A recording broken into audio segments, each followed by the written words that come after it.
शेखावत साहब, अभी थोड़ी देर पहले राहुल गांधी ने स्काई डाइविंग देखा था, अभी प्रियंका गांधी आ गया। वो आज राजनीतिक रूप से अपोजिशन में उसको स्ट्रेंथ होगा, मोदी को टक्कर देगी, आपको टक्कर देगा, ऐसे what is your total impression about the new एंट्रेंट? देखिए, मेरी बहुत सारी शुभकामनाएं हैं उनके साथ में।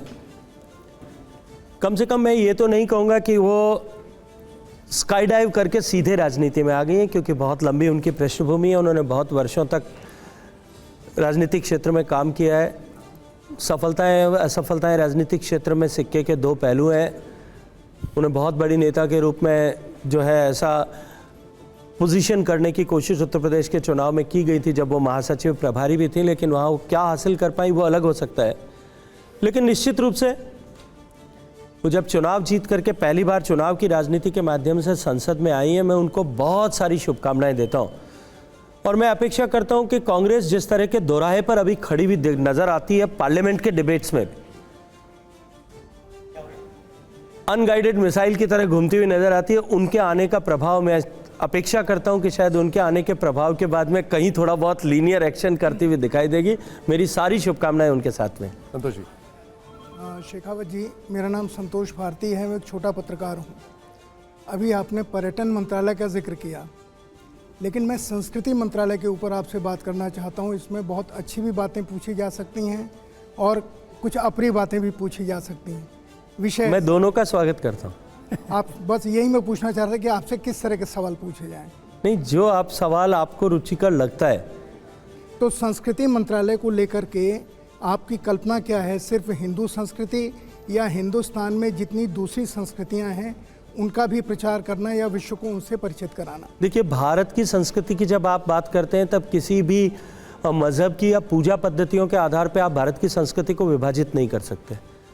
भारत की संस्कृति जो 10,000 से भी ज़्यादा साल से धीरे धीरे इवॉल्व हुई है, इस इवोल्यूशन के प्रोसेस में बहुत सारे इम्पैक्ट्स अलग अलग विषयों के आए हैं।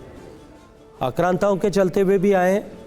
जिन लोगों ने भारत पे आक्रमण किया, भारत की सनातन संस्कृति को नेस्तनाबूद करने के लिए, भारत की संस्कृति, इस सनातन संस्कृति से जो डाह थी, जो भारत की बौद्धिक क्षमता थी, जो भारत की विज्ञान था, भारत का ज्ञान था, भारत की भाषा थी, भारत का साहित्य था, भारत का ऐश्वर्य था, भारत का मंदिरों में जो संपत्ति थी, उन सब से एक ईर्ष्या के चलते हुए, उसको लूटने के चलते हुए, भारत की संस्कृति को, अपनी संस्कृति को सुप्रीम मानते हुए दबाने कुचलने की अपेक्षा और अभीप्सा को लेकर के जो लोग आए होंगे,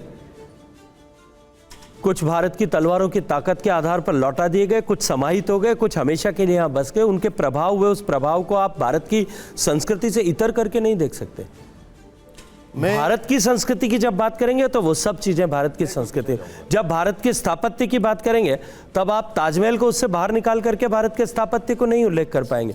भारत के स्थापत्य की तब आप बात करेंगे तो बुलंद दरवाजे को आप भारत से अलग नहीं कर पाएंगे, स्थापत्य से अलग नहीं कर पाएंगे। वो उतना ही महत्वपूर्ण है जितना कोणार्क का मंदिर है, सूर्य मंदिर है, वो उतना ही महत्वपूर्ण है जितना सोमनाथ का मंदिर है।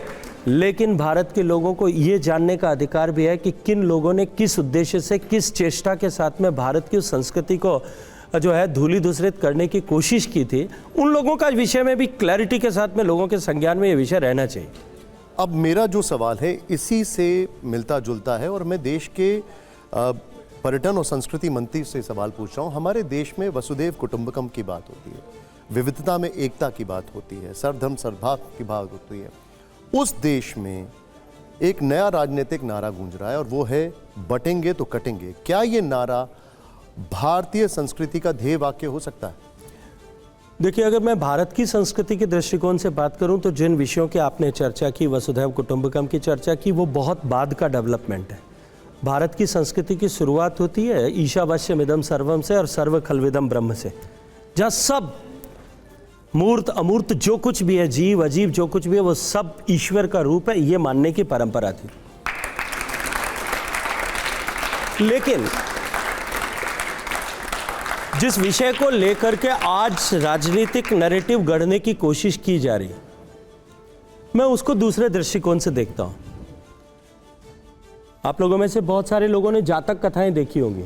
जातक कथाओं पे बने हुए सीरियल्स भी देखे होंगे। जातक कथाओं का डिपिक्शन जिस तरह से हमारी भीमबेटका की गुफाओं तक में किया गया है, 2000 साल पहले तक के पत्थरों पे उत्कीर्णन किया गया है, वहां भी इस तरह का खोद करके, पत्थर पे खोद करके लिखा गया है, जो हमारी मान्यता थी, यूनाइटेड वी स्टे स्ट्रांग, एकता में शक्ति है। ये सिखाया गया था बचपन में, आपकी किताब में, स्कूल में भी पढ़ाया गया होगा। हम एक रहेंगे तो ताकतवर रहेंगे, ये तय है। हम बटेंगे तो घटेंगे भी और कटेंगे भी। अब इसको इस परिप्रेक्ष्य में, किसी जाति के परिप्रेक्ष्य में देखना या किसी मजहब के परिप्रेक्ष्य में देखना, मैं उस बात से सहमत नहीं हूं। लेकिन उससे आगे बढ़ करके मैं इस बात को भी आगे बढ़ा करके कहना चाहता हूं, आप भारत का पिछले 2000 साल से पीछे नीचे के उतरते हुए नक्शे देखिए।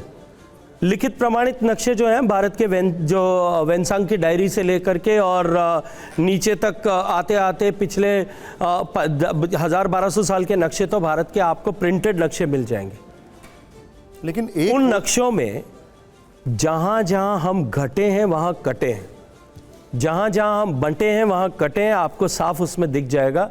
और आज़ादी के बाद में भी बांट करके, घटा करके काटने के षड्यंत्र हुए, तो वो आप सबके सामने। तो 370 लागू होने के, 370 हटने के बाद में, उसके बाद में जो है नैरेटिव बदला है, वरना बांट करके काटने का काम तो इस देश में षड्यंत्र आज़ादी के बाद तक भी चल रहे थे। लेकिन विविधता में एकता भी तो बताया गया है यहाँ पर। देखिए, निश्चित रूप से है। मैंने कहा ना, हमारी संस्कृति को आप डिवाइड करके नहीं देख सकते। हमारी संस्कृति एक है। लेकिन ये जो बांटने की मानसिकता वाले लोग हैं, जिन लोगों ने देश को, पहले देश को मजहब के आधार पर आज़ादी के समय में बांटा, जिन्होंने देश को बोली भाषा और धर्म के बोली भाषा के आधार पर बाद में राज्यों में बांटा, जिन्होंने देश को अमीर और गरीब के नाम पर बांटा, जिन्होंने देश को ऊंचे और नीचे के नाम पर बांटा, अगड़े और पिछड़े के नाम पर बांटा, जो देश को जातियों के नाम पर बांटने का षड्यंत्र कर रहा है, ये बांटने वाली ताकतें, देश को काटने वाली ताकतें हैं। ये देश को समझना पड़ेगा और देश की इस युवा पीढ़ी को स्वीकार भी करना पड़ेगा। अगर देश की संस्कृति की बात की जाए, मौका दीजिए। जी